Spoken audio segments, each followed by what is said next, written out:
The Daily Gems. Yeah. All right. In 5, 4, 3, 2, action. Great. Hey guys, welcome back to What's a 9 to 5 podcast. I am your host, Experience V. And it's your girl, Rogue Maron. We are back with episode 6. Featuring Radamiz and Demo. What's up, y'all? How y'all been? Phenomenal. Yeah, I think so too.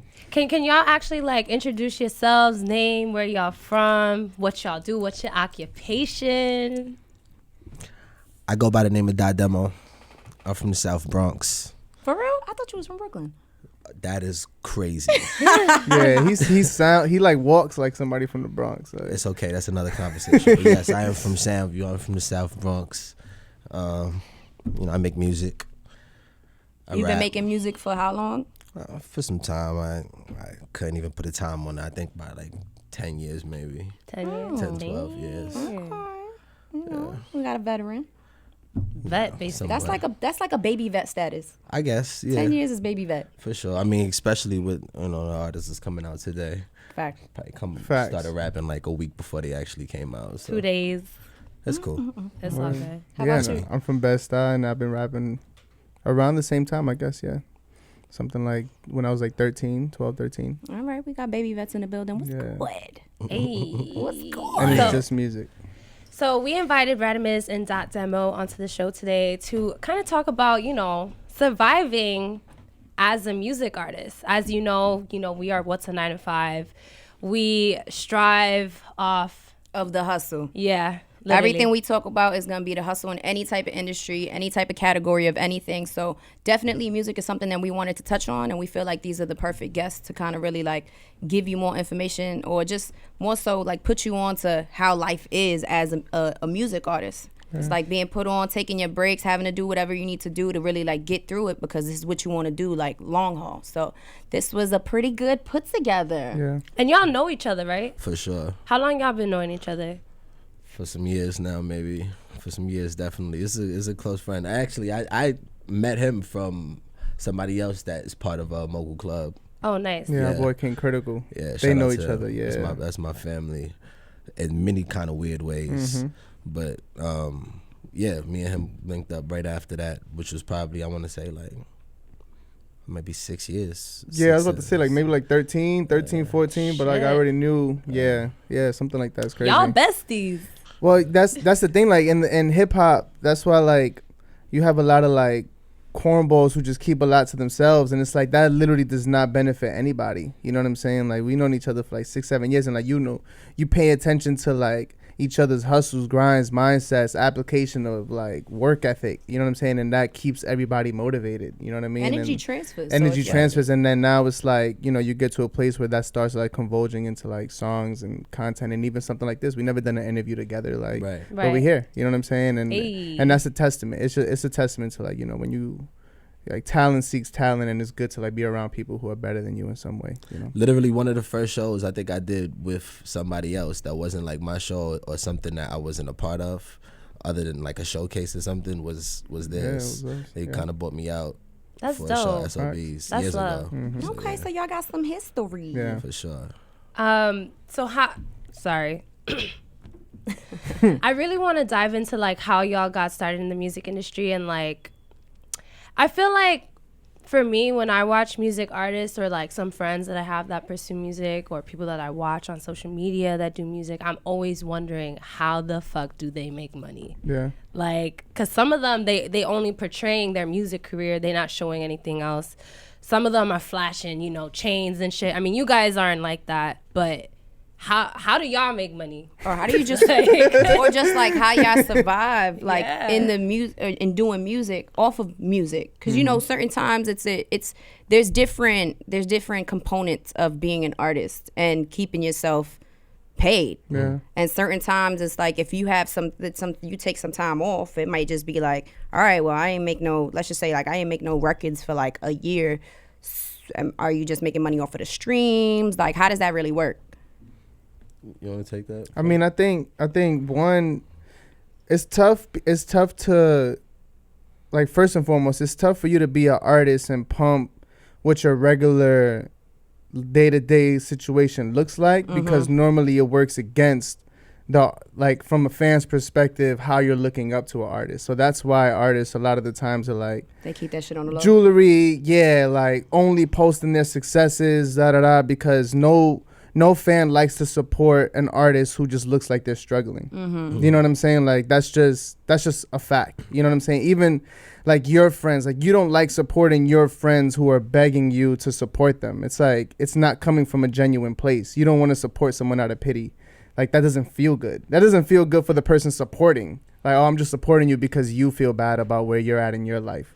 You know what I mean? Like, I don't realistically, no, as a rapper. I'm saying specifically as a rapper, like, unless that's a component that exists in your music. Because now it's like, now it just makes sense as a brand. So a lot of the times I feel like artists have that, because from a fan's perspective and just from a trajectory perspective, people like supporting something that looks like it's succeeding.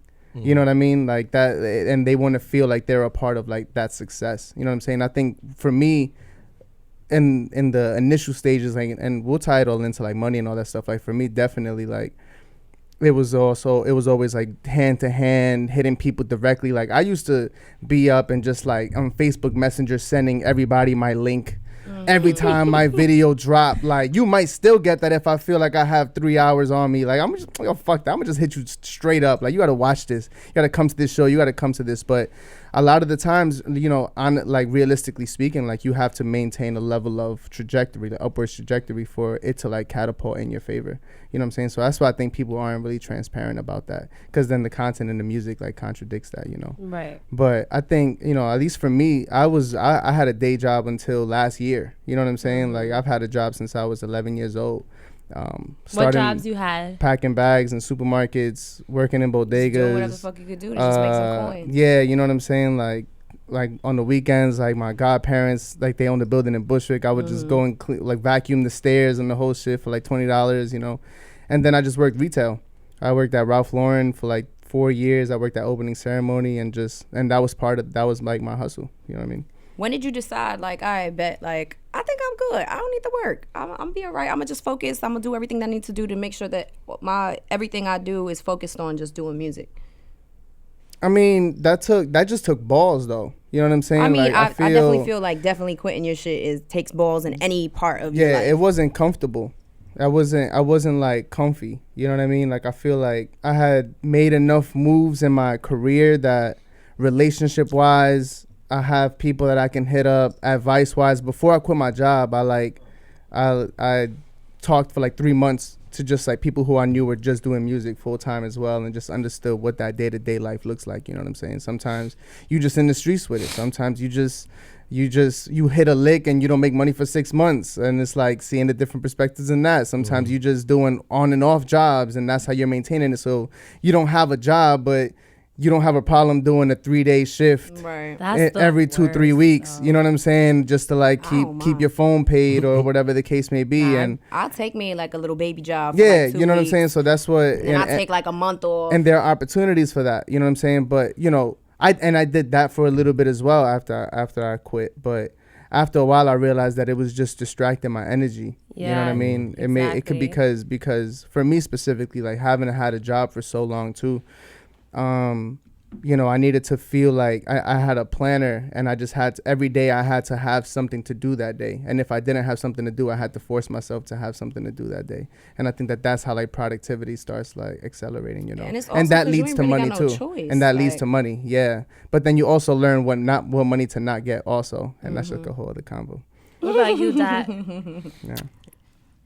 I haven't had a serious so It's a good contrast on this platform. Yeah, it's a crazy contrast. That's why I was letting him kind of like get that off. So it's like I didn't have a job probably like for the past like I want to say like 6 years maybe, right? Look, check, because it's I don't know. I grew up a little different. I was doing things a little different as a kid. Ways to get money. We're not gonna incriminate ourselves on this podcast, but you just getting money how you get money. I was doing certain things as a child, and it kind of made me look at working for certain things or an establishment kind of like taken away from the time that I could be putting towards the things that I wanted to do, actually really do, right? Which was the music. So I had an agreement with myself probably about like 5-6 years ago that I wasn't, I was going to focus on the things that I wanted to focus on. And I think really what helped me is creating a team, having people around you that believe in you more than you believe in yourself to sustain how you feel about yourself. Right. Because if I didn't have people around me that believed in me more than I believed in myself, then I'd probably 6 years from now at this point probably be filling out applications. But they've been kind of like holding you up. Not even in the sense of just, of course not financially, but but mentally. Right, which is what you really need in order to keep pushing. For sure. That mental aspect is crazy. Your mental ain't correct. Yeah. You can't do nothing that you actually seek out to do. The time that I didn't spend on other things, I spent on the company, and I feel like it shows tremendously, so yeah. Is the company Nostra Records? Ultra Nostra, yeah. Is that your label? Yeah. And that's a label that you started? For sure. How long y'all been around for now? As long as I've been rapping. Yeah, word. Probably like 8 years, 7 years. But just recently we kind of like got serious as far as having an established roster, having a team of like 7-8 people that doesn't make music, is not musical, and then phenomenal 4 artists, Nas De Niro, Faith Lee, Monty Slee, who the hell am I missing? Dave Disler. How can I forget about the God? And of course my little brother Run It Up Day, who's kind of really doing the production of everything. And then like I said, the field team who's kind of putting it together. So that's kind of really been 6-7 years strong as long as I've kind of not been. Are you hands-on with the artist? Very much so. Very much so. Realistically, I don't have to be, because like they're extremely talented. Every single one of them kind of knows what they want to do. So it's really not me kind of, you should do this, you should do this. It's kind of we help them out at the ending steps more than anything. So yeah, that's our thing. And you're with Payday, right? Payday Records. Mm-hmm. Is that something that you started yourself, or? No, Payday has existed since the 90s. So like as an artist, an independent artist, do you look to get on with the label nowadays, or? It all depends on what you need in your structure. Right. You know what I'm saying? There are people who are on indie labels that are not succeeding, and there are ones who are succeeding. There are people who are unsigned that are succeeding and are not succeeding. There are people who are major labels that have a lot of money, and there's people on major labels who are less hot than somebody who just started a SoundCloud link 2 days ago. No, it's facts. There is no determination. I think what's important in seeking out what it is that you want to do with your career is figuring out what you lack. You know what I'm saying? Figure out what is it in your structure that you need? What is it in your regular day-to-day knowledge? You know what I'm saying? And people around you who are knowledgeable that are going to just like add to what it is that you got going on. So with me, like with Payday, I have a brand established for myself. We have a collective brand established for ourselves. We have a home team, a New York brand established for ourselves, and creatively established for ourselves. Sound, we have, the collaborators already established. So a lot of it is just like, all right, let's partner up with a separate entity that has their own desires, but both of our desires are the same, which is just to elevate what this thing is. Right. And leveraging, leveraging what you give and leveraging what's in it for you, which is just business 101. You know what I'm saying? Like, right. To get anything you have to give something, but it's up to you what you give, how long you give it for, you know what I mean, and how long you want to be in it for too. And that's the other thing. Did you ever find yourselves in a place where? But my label's not the reason why I quit my job. I quit my job because I needed to quit my job. Right. I signed and still had a job. I quit my job 10 times now. You know what I'm saying? Why?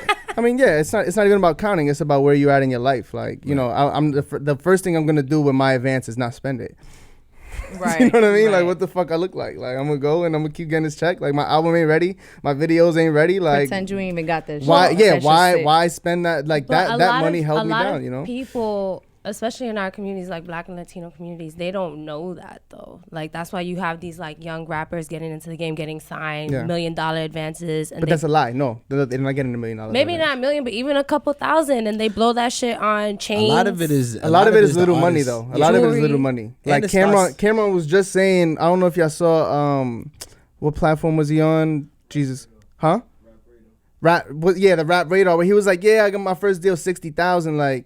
And we're talking back in the day where you think everything was luxurious, and you know what I'm saying. What he got for his publishing, half of his publishing, like 100,000. Like, we're just now aware of what that money actually means. You know what I'm saying? And I think the public has a way different perspective than what artists have on like the game. You know what I'm saying? Like, and that's where it is. It's like, but sometimes the artists go into it seeing it how the public sees it, as opposed to how the artists know that it actually is. Yeah, you know, because I've seen some shit where you get like labels, or because we know what it is. Like, we know how much you get paid for a show. We know how much the streaming money ain't shit unless you really like. It's a lot. Yeah, you know. I've seen. Or I've heard of scenarios where like somebody would get signed to a label, they get gifted the jewelry, they get gifted the cars, they get gifted a crib, but as soon as they not on that label no more, that shit is gone. They take it all back. It's probably contractually written in it though. Right. They just didn't. And that's what we look at. Or the labels give niggas all that extra stuff as incentive. Well, you got to pay it back. They put the album out. Yeah. They put the album out. The album doesn't do what the label projected it to do, and now the artist is asking the label to pay their rent. Yeah. Or pay their car bill, or car note, or all that extra stuff. There are situations like that exist for sure. That labels are like, they have to like pay your, like managers pay your phone. Like, it exists. You know what I'm saying? That's like part of the game. The greatest thing like about artists nowadays though is like, we have information at our hand. Before in the 90s, it wasn't really kind of like, people ain't really know nothing. So, and it starts a lot of the time with the artists being in the student of the game before they actually get in the game. Because once you get in the game, you don't know nothing about it. And even wanting to know the game. Right. Because a lot of people, they just like, they're cool with, just let me, you know what I mean? Let me not know. I just want to show up and you told me I made this money, and then it's 15 years later that they're talking about they're old or whatever the case may be. Right. You know? What do y'all think was your best year? Or your best year thus far in your music career? Oh, this one for me. How about you? Every year. 2016 was really good though. That's why I think OBE dropped, and OBE. That's my shit. I was gonna say, like, I saw that both of y'all, like 2016 seemed like don't really sleep good on years 2019 dot demo though. You know what I'm saying? No, that's what I said every year. And I peeped that y'all kind of went on like I don't want to say a hiatus, because I saw that you still dropped like singles or like videos. It's not like you fucking fell off the face of the earth. Yeah. But in terms of bigger projects, you took 2 years to bring out another project. Yeah. Both of y'all. Like, why is that? Well, for me, I had to get my business right. You know what I'm saying? Like, I feel like there's a lot of people pumping expertise in music. It's like, how do you make money on music, right? The general artist just knows you get paid when you perform. You get paid if somebody gives you bread on a feature. And if you signed up on like a DistroKid or a TuneCore, like you make some money off that. But like, there's a lot of other money that exists, like your publishing money. You know what I'm saying? Like, publishing is how you get paid on radio. So like, for example, for myself, I'm going to use myself as an example only. I'm not going to, because there's a lot of people, you know what I'm saying? When I've gotten played on the radio before, if you don't register your songs, you don't get paid for whatever that is. But publishing also pays you on your sales and your streaming. So like, but publishing is harder to set up, because when you upload music as an artist, you can just go on DistroKid. This is the name. This is who the producer is. These are the percentages. If they set up their account, they get their bread. If they don't, they asked out. And then you collect, you know what I'm saying, however much money your shit comes in. And you think you're good on that because it'll be lit. You know what I'm saying? It's like, so I'll look at my shit and I'm like, I bet I made $200 today. Or, you know what I'm saying? Oh, I made $100 today. Sometimes $75, sometimes $250, whatever the case may be, right? But I had to wisen up, like, wait, publishing also pays on the same stream. You know what I'm saying? You get paid because the master is the recording, but the publishing is the writing. So normally the song incorporates both. So then as an artist, I had to be like, wait, I have to register all my songs. You know what I'm saying? I have to understand how, because the publishing, it's like I did like the Timberland thing that just came out, right? When you get paid for a job like that, they pay you on your master and your publishing. You understand what I'm saying? So the master is because that's the use of the song, but the publishing as a writer. So like, I get paid twice for that, right? If I don't have that set up, you don't get shit. You don't get nothing. You know what I'm saying? When you say set it up, do you mean like through BMI and BMI? things? But even if you have the account, it's just like literally like I don't even have it all the way set up. I have to set up my publishing company also as an entity, which is why people get into publishing deals and all of that. But if we're talking about how artists make money, like, that's quiet money. That's money that nobody, I do not have to tweet to get, I don't have to, you know what I'm saying? You can, that's when if Radamiz writes a song for Rihanna, that's how I make money, because they're not going to give me a master point because I'm not a performing artist. But if I have my publishing set up, I'm most likely going to get a publishing royalty. So now you're getting that money every 3 months, 6 months, however, you know what I'm saying? Usually it's semi-annually or whatever the case It's a form of like is. passive income. So like for me, before my album dropped, all my paperwork was done. Okay. That sentence, y'all don't even know how rare that is. I'm keeping it a stack, because that wasn't always the case for me, even with this album, or even before this album. Like, if you talk to labels, if you talk to artists, if you talk to managers, if you talk to anybody who, the biggest artists you think, their paperwork is not released before the album comes out. What that means for me is like everybody who's on it knows exactly what they're gonna get. That doesn't exist. But I was like, yo, I gotta do that. Like that's mad tough though. That's mad hard. Like I gotta hit a dot. Like, yo, I signed this. Like, yo, this percentage is good. Yo, I want to pay you this fee. Like I pay, you know what I'm saying? Yo, I want to pay you this. All right, that's good. All right, here's your bread. Here's, you know what I'm saying? But like for every single person, like that's mad work. You know what I mean? But that's part of like making sure that not only I get my bread right, but everybody else has the opportunity to get their bread right. It's a good foundation. You know? But then learning how to do that for yourself on the other end too. Like when I do features now, like I got to set up my publishing, and I got to make sure my percentages are right on paper, because now it's like the song could have 1 million plays, but I'm not getting any money off that because I didn't register myself as an artist to be able to make money off that. That's residual income that all you have to do is just sit at your laptop and get figured out. So a lot of it was like that, you know what I'm saying? It's like the creation of the album, but it's also just like how much money am I leaving on the table unmistakably? Because if you don't register your songs in 3 years, you lose rights. You lose rights off of that money. So you can have a platinum selling single. That's what's happening to a lot of like our artists, you know what I'm saying? We be popping, but like you drop a song on SoundCloud, you upload it on YouTube, you getting show money, somebody signed your shit, you didn't even know what happened, and then the time that your record was the hottest, you never even registered it for your ASCAP. And in 3 years, there's a parent agency that just collects that money for you. So now they claim the percentage that is your bread. You know what I'm saying? So that's and crazy. there's songs that I'm not gonna put on blast, but like there's people that's happened to. Right. You know that they didn't know. They didn't give a fuck about no game. They didn't give a fuck about the hip hop game. They just cared about being hot, and they didn't realize like when their shit was the hottest, they actually left all that money on the table. And somebody else got it, you know. Wait, so it's so like, how do I not do that going forward? You know It what I'm took saying? you 2 years to drop another project because of 2 or paperwork? 3 albums. Yes, part of it for sure. I took like a year. My album was technically done like a year prior, but like it's like that, you know. But it's a rewarding experience. You know what I mean? Because I'd rather I take understand. 2 years off and really get that shit in order. So when I put it out, I'm not missing anything. Yeah, but as a like, rapper, like you know, what I'm it doesn't always feel like that. As a rapper, that's when you're busy and you're not posting on Instagram. I mean, how does it make latest, y'all you know? feel to like a two-year time frame? Like you're Crazy, of seeing all these course. people pop off of whack ass music, you know? Like It's not even about. It's about, you know. It's about like hustling. Though. how does that really make y'all? What does that do to y'all's mental? I think every artist has a level of hastiness. You know, they want to create and put it out. So, And that's yeah, part of the course. nature though too though. Like you Yeah. gotta, like if you don't drop, how can you be the best? How do you feel about being a perfectionist when it comes to your music? Like I know, so for example, you had brought up, you know, you wanting to put something out, but it's just like at the end of the day, for example, you took 2 years off because you wanted to make sure that your paperwork was in place. You wanted to make sure that everything was perfect, basically. It's just like, how do you keep yourself from like just pressing that button and just like doing that? It's like a matter of like self-discipline in a way. You just gave the answers. Oh, Discipline. right. It's like, do I drop it now?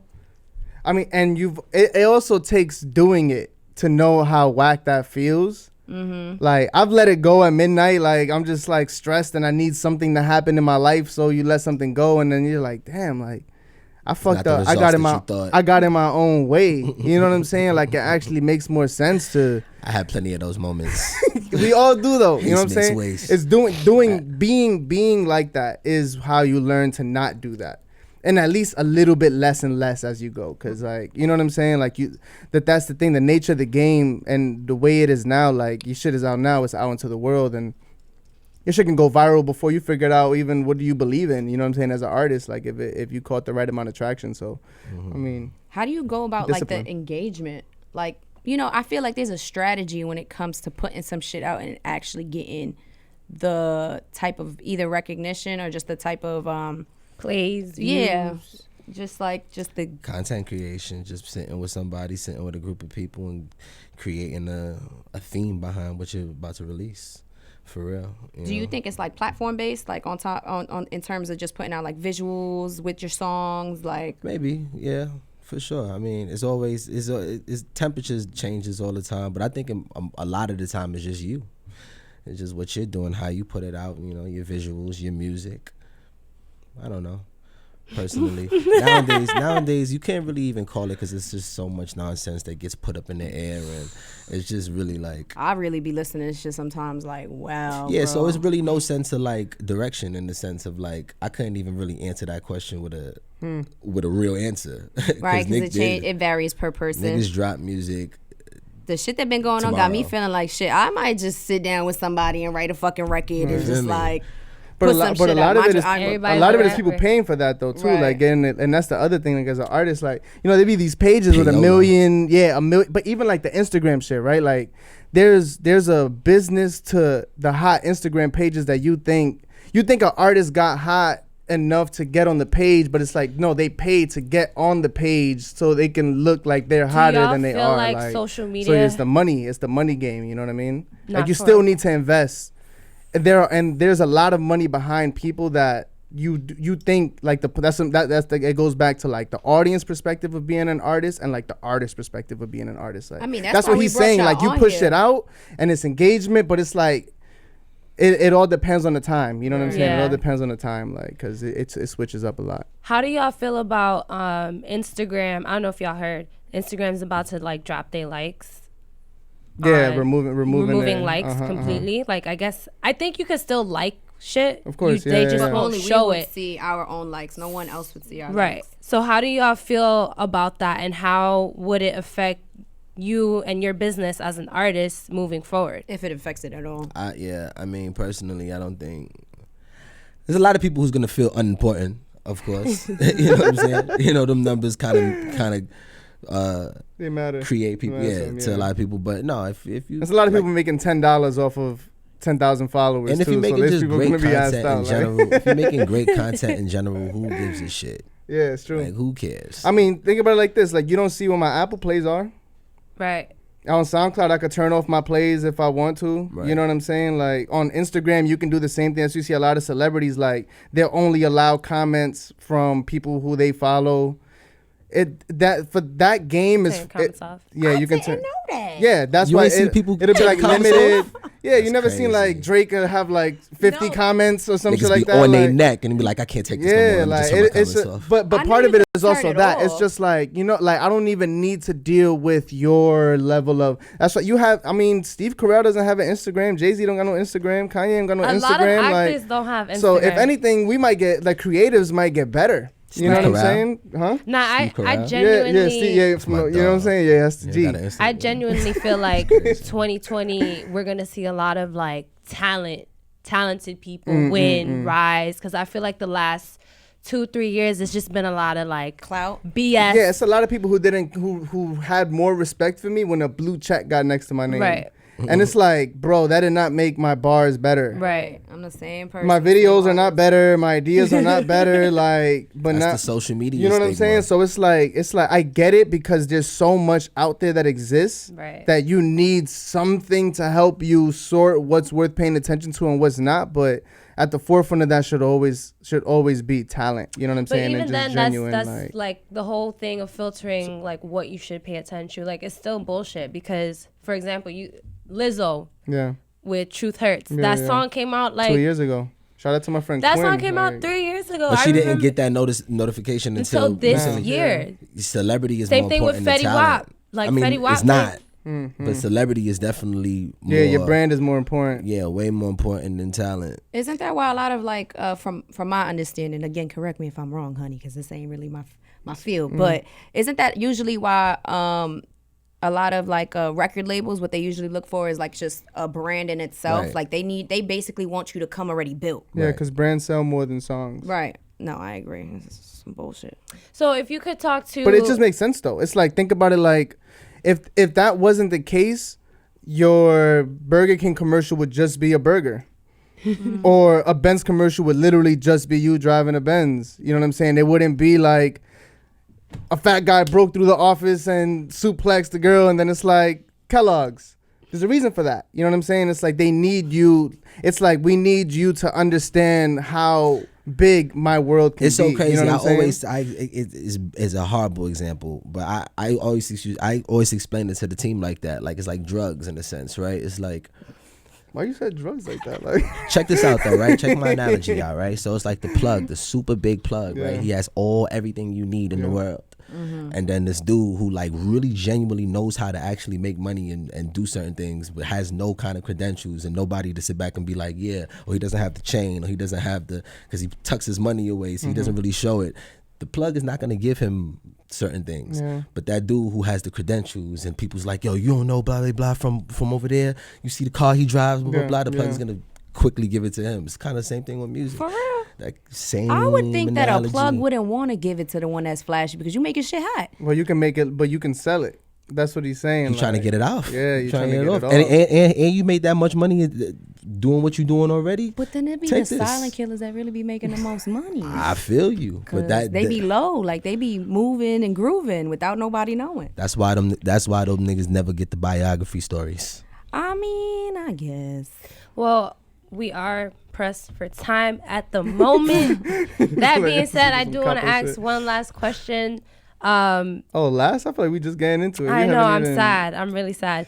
Both of y'all, where do y'all see yourselves maybe 5 years from now? Or just like the ultimate version of success for you, just like your career or just like your life, period. Yeah. With music, I guess, because that's obviously, this is y'all life. Like, this is what y'all do. I'm gonna be on Calabasas with tea and on a shag rug with a Rick Rubin beard, listening to Which running T? up. Who's T? Oh, I'm gonna be at Camp Tazo. Oh, okay. Tazo tea, I don't chamomile tea. I like Tazo tea. I don't do any. You like Yogi tea? I don't like none of them. I'm talking shit, but I'm gonna learn how to damn. Oh, like. the Tazo tea's good. thinking Oh, he's I a thought, tea I, fan. I really like I chamomile thought we tea were though. It's connecting, for like- real, but Because I really drink tea. Like, oh nah, I'm a bruv. I'm a Don't bourbon do me drinker. like that, bruv. Damn. I drink bourbon and whiskey. We As drink opposed cognac. to tea. Like, it's like tea or bourbon. Like, You could drink a hot Crazy, toddy. bro. That's tea and That's crazy. true. a hot toddy is tea with some liquor Come in on it. now. So that's your ultimate version of success, Calabasas with. Oh no, I'm the talking shit. tea. I mean, just peace. You know, just being able to know that my family is in the right place. That I've made a substantial amount of money doing something that I actually really love, which hopefully will be music, production of It music. is going to be music. For sure. I mean, you can't tell the future. These but, can hopefully. yeah, but definitely, that's my success. Wouldn't be material things. It would just be able to see my family benefit off the things that I've worked for. Creating a generational wealth, For sure. you know? For sure.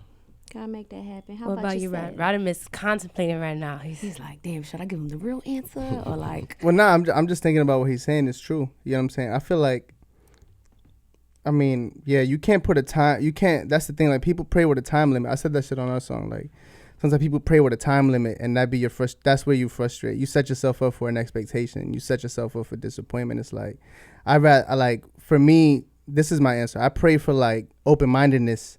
I pray to like for my imagination to expand. I pray for like my eyes to open up. I pray to have the right people come to me. I pray that the wrong people leave me. I pray that the ideas that I get are worth it. I pray that I have enthusiasm to complete an idea. I pray for that kind of shit. So like for like success for my future, like I think it's a collaboration between you and life. And I think that that's what he's saying too. Like you have like, I want a family that can be successful and sustain itself. And I don't want my child to ever lack the resources to empower their dream. You know what I'm saying? I want a home that feels like it's yours. I want, you know what I mean? You want success with the people around you. Right. And I want as much money as I want. You know what I'm saying? I don't want as much money as I'm supposed to get or as much money is decided for me. Like, I want as much success as I feel like I work hard for and deserve. You know what I'm saying? But I think the biggest like thing that I see for myself is just like a stronger relationship with God, because I feel like through that everything is possible. You know what I mean? Like, that's what makes me ill. That's what brings my opportunity. And as you go, you know, I mean, we're still talking a 9-to-5 podcast. The biggest thing I've learned is it is not up to you.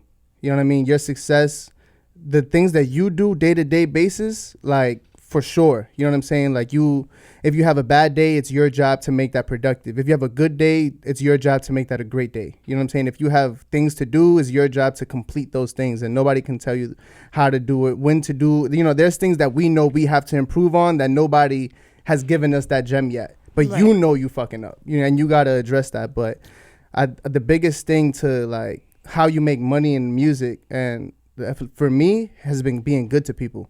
You know what I mean? Like, there's so many times that a modeling job will come, or I'm not supposed to get paid for something, but somebody looked out for me, or, you know what I'm saying, this booking happened and it's on the cusp of, and this person got put in position, and they're like, yo, like, Rad, I saw you a week ago and you told me this thing in the street, like, yo, I want you to, or I'll do something for free for somebody, and they're like, no, what's your rate? I'm going to pay you exactly how much somebody else pays you. Like, that's really how you make money. Right. You know what I'm saying? And not only for now, but like in the long term. That's why you have people like Snoop who feel like they're the best friends with like everyone in the game. And it's like everyone looks up to Snoop, but Snoop is just trying to big you up anytime you talk to him. You know what I mean? And there's a reason why that man is still successful. You know what I'm saying? Because you're just good to people. You know what I mean? So I feel like when you're good to people and you respect people who are on their job, you know what I mean? And you respect people who are making money off of their art too, like, you end up making some money together. I can't wait to become Snoop's niece, because, you know, everybody's nephew and niece. Yeah, nephew and niece. Dead. Well, thank y'all so much for stopping by today. I really wish we had more time. I'm sad. But before we go, please plug yourselves in and your latest project and where we can hear it. Yeah, Radamiz. It's in the title of this video, Radamiz. The album is Nothing Changes If Nothing Changes, and I'll pass it off to my man. Yeah, man. Demo music everywhere. Demo everywhere. Check out My Brother's Keeper, produced by my little brother, produced and engineered by my little brother. Run It Up Day. That's dope. Damn, that's lit. Yeah. And it's your girl V, Experience V on the gram, Experience VEE. And it's your girl Romero, ROGUEMERO. Remember to follow us at What's a 9-to-5. That's What's a 9-to-5 spelled out. And this is episode 6. And shout out Daily Jams in the Brooklyn Podcast Studio. Hello. Peace, y'all. Mwah. Hey. Comment and subscribe. Hit that notify. You come around over here, we gonna tell you mother. Wow.